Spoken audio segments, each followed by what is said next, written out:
we've had a situation where it's raining and then it stopped raining. The covers have come back on, they've come back off. That is what has happened. That's the story of the day. It is a Tuesday when we had that first semi-final, but guess what? There's going to be another day where that semi-final is going to be played, and that is going to be on Wednesday. That is the big news. India versus the New Zealanders. That semi-final, the first semi-final, has been deferred. It will continue from the situation that it is at, 211 for 5 New Zealand after 46.1 overs. So that leaves 23 balls for India to bowl, of which guess who will bowl 12? Jasprit Bumrah. And that becomes exciting because India will be confident they can keep the New Zealanders or restrict the New Zealanders to just about 240 or less than that, even maybe under 230. And that would be a total that India would be excited to chase, even though there is a possibility of rain and the ground will be slightly wet and there could be overcast conditions which would favor the New Zealand quicks. Okay, let's bring in our guests right now. Sanjay Jha, John Gloucester joining us, as is Kishore Bhimani. Mr. Bhimani, sorry to keep you up so late, but the match officials have done what they have done. So let me start by asking you, are you going to call it India are the favourites to win the match?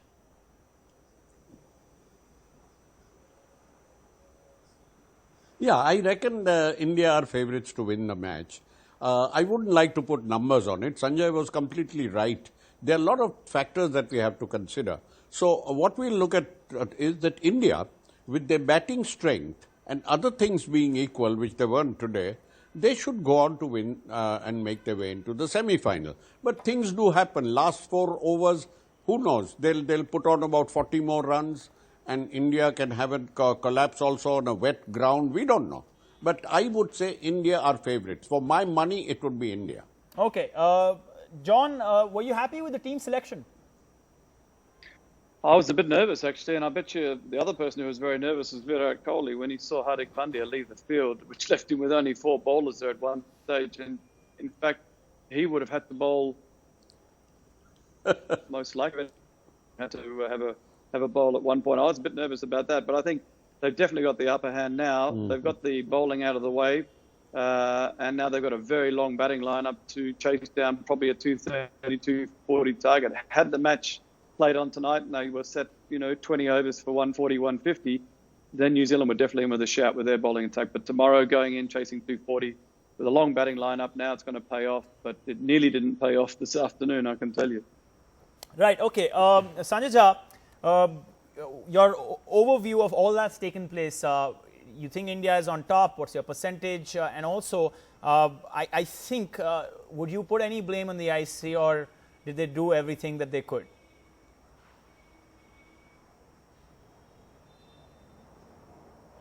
Well, in all honesty, it will be unfair to, kind of blame the organizers because the English rain is, absolutely famous all over the world for coming in its most unpredictable fashion.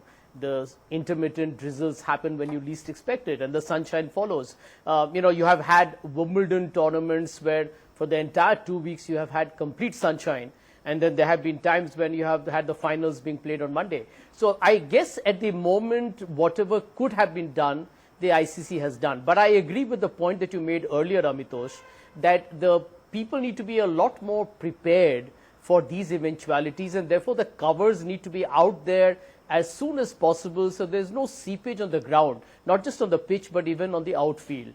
But the fundamental question remains that if New Zealand chose to bat, and today when they were batting, the intent to score at what I call as a fast acceleration at some point, I don't think it really happened.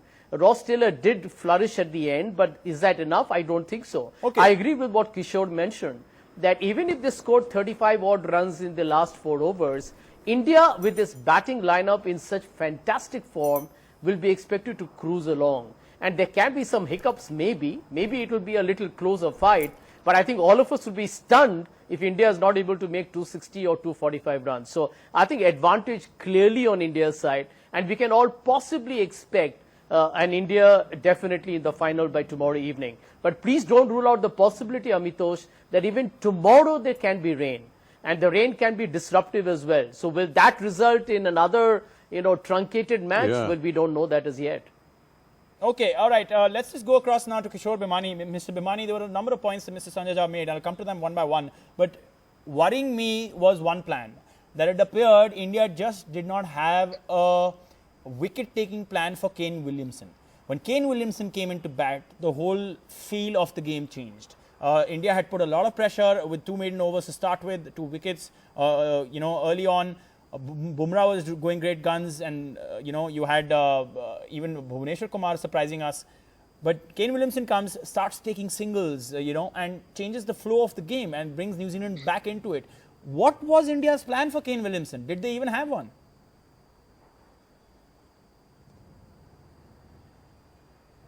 Well, I look at it totally differently, Amitoj.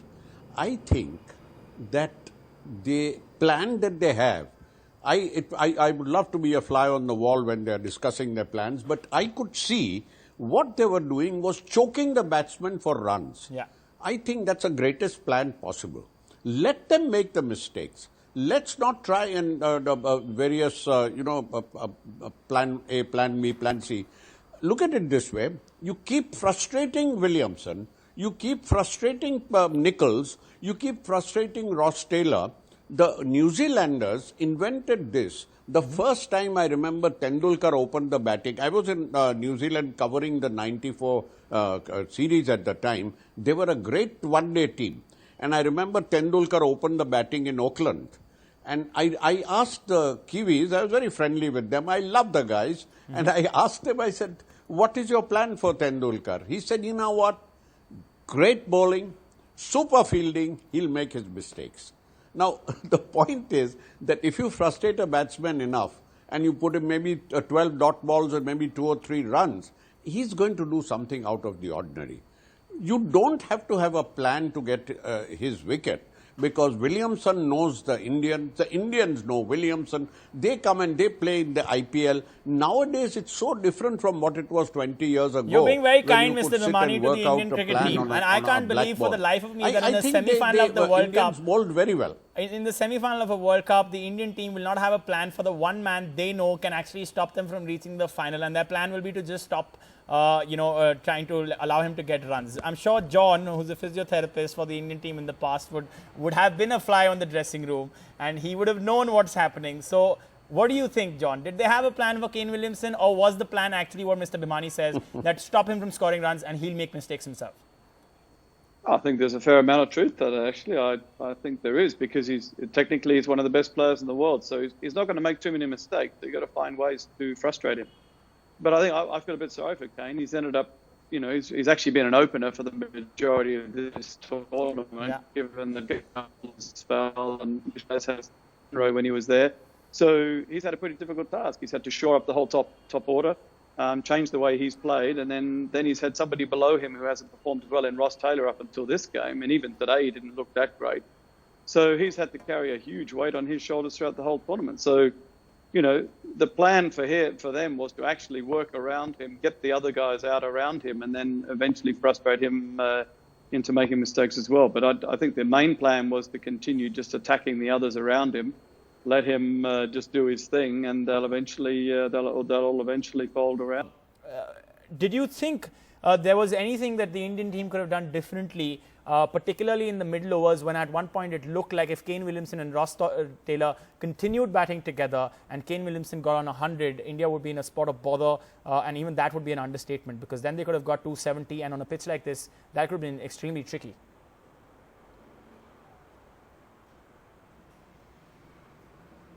Well, frankly, there is always, something in hindsight that you can say we could have done better. But the truth is that I think at the end, New Zealand self-destructed. You see, when you create an environment where you have put the pressure on yourself and on the tail of the New Zealand batting to try and accelerate the scoring, clearly the top, I would say, New Zealand batsmen really failed, right? Starting from Guptill himself. I think Nichols never really took off. And Williamson and Ross Taylor were predicted to be the real, what you call is the steadfast scorers for New Zealand. And I think they have delivered. But the truth is, I don't think New Zealand looked like a team that was going to take the battle, as they say, or rather beard the lion in his own den. Now, India is the team which is the real I would threat to even England and Australia. So when New Zealand, which has come in on a better net run rate and is not perhaps been in the best purple patch like the way they started the tournament, there had to be a lot more of a, what I call as an extraordinary energy had to come from their side. I don't think they took the risks. Maybe they read the wicket early at Williamson and everybody told themselves while at the wicket that a 250 may be a good enough target. Now, it may yet be a good enough target, but on the face of it, it doesn't look so. John, now let's just look ahead. Let's assume that we are at 46.1 overs, 211 for 5. That is what you have the Kiwis at. Bumrah to bowl 2 overs. What should be India's bowling plan? And do you think India should look to restrict them to less than 240, and that's the likely scenario? Yeah, I don't think it really matters what they restrict them to. I think anything under 260, which is, is going to be easily attained for India, I believe. The one thing I do want to say is that I'm very surprised for a semi-final that they didn't have the complete covers for that ground. Most grounds in England have covers that cover the entire ground, and so you have every opportunity to get back on. I was very surprised that they didn't have that for no, so Manchester one second. I want to today. ask you about that, John, because I brought that up earlier and I was talking to Mr. Bhimani and Sanjay Jha about it. The ICC has actually faced a lot of complaints, and we'll bring up a graphic and we'll keep going through the pages of that graphic, the rain-affected matches so far. Would you believe it? 8 of them out of 46 matches have been rain-affected, and in fact those 8 were in the beginning of the tournament. And so you saw Sri Lanka versus Afghanistan, you saw even India versus Pakistan being affected by rain to some extent. All these matches were affected by rain. Yet the ICC has not taken the the extra move to actually make sure that you have covers for the rest of the field. What explains that? That's shocking. Yeah, I find it really surprising. And England, the conditions, that this is a once in 4 year tournament, and people's tournaments were made or broken. You can see on those points that were lost. So many teams actually struggled to get into the Final Four because of that. Yeah. So I think it is unfair, and I think we managed to do it here in India with some beautiful big covers. They can do it in England. They've proven at Lords they can do it. So I don't think there's an excuse anymore, and I feel sorry for the teams that were rained off in the. Yeah. Okay. The good news is that there's a reserve day and we get to play the full game. There's a reserve day. Yeah. The good news is we get to play a reserve game. Okay. Mr. Bhimani, Rohit Sharma, KL Rahul. This is tricky. As an opener myself, I've gone into situations where I'm chasing a total of, let's say, where I need to get 5 runs per over, and that's what they're going to be chasing, right? And you don't know whether you should attack in the power play or defend in the power play when you have Trent Bolt and the likes bowling, not like I faced him. But, just saying that this is tricky. Do you play your game? Do you slow down, take it easy? What do you do?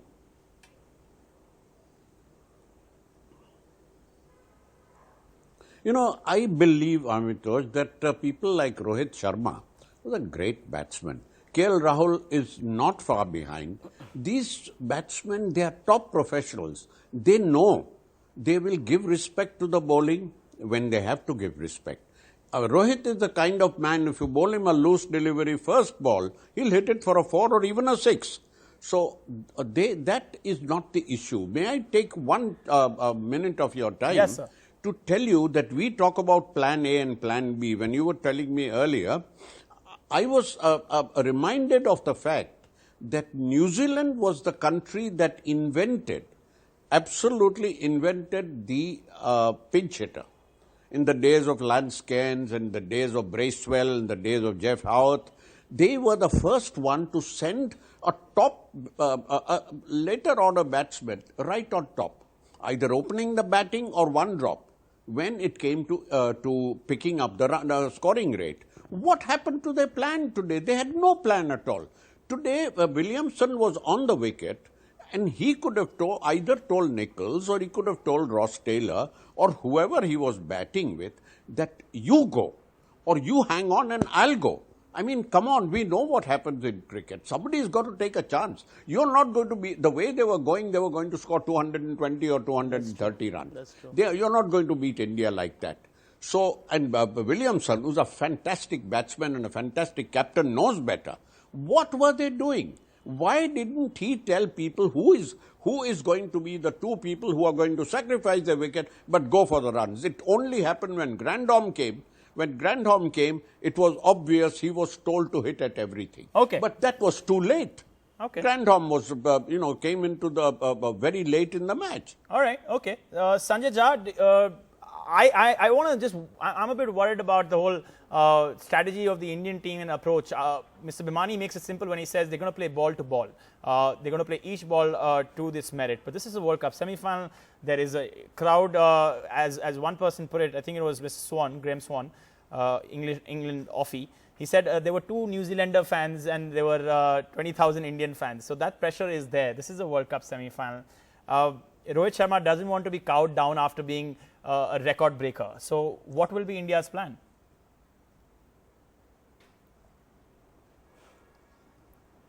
Well, I think, sensible batting will mean that you hit the bad balls and don't take risks at the very beginning. I mean, one can say that you got such a strong batting lineup, and because you are playing with an additional batsman in this match, that, you can tell yourself, well, there is a huge backup, and therefore we can go ahead and, perhaps make merry in the beginning overs. But there's no need to. The batting has got a bulwark of some very, very solid, experienced batsmen at the top and in the middle. So I think at the end of the day, when people like Rohit Sharma, Rahul and Virat Kohli are concerned, they are seasoned campaigners. Okay. And, ideally what they should do is to hit the bad balls, definitely not spare them. You don't have to be circumspect.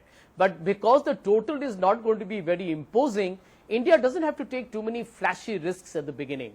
I think, if you remember the match against England, we had scored 27 runs in the first 10 overs. Yeah. Right, sir. And although we lost the match, we ended up with over 300 runs. Okay. And we slowed in the last 5. And despite that, we were over 300. So I think, all it requires is sensible batting, and that's all it will take. Okay. So, John, percentage-wise, how much chances of India winning? And any other final comments quickly? Yeah, I think, Johnny, if it ain't broke, don't fix it, first and foremost. Again, the wicket tomorrow morning may be slightly different in that it may have a little bit of moisture, may have sweat a bit, so they'll just assess that early on. But if it ain't broke, don't fix it. Go out there, do exactly what you've done for the last 7 games, 8 games, and nothing much should change. But I think India, you've got to be looking at 90+%. Okay. Favourites to win this one. All right. He's called it. Mr. Bhimani, Sanjay Jha, John Gloucester, once again, thanks so much for joining us. We're going to leave it there.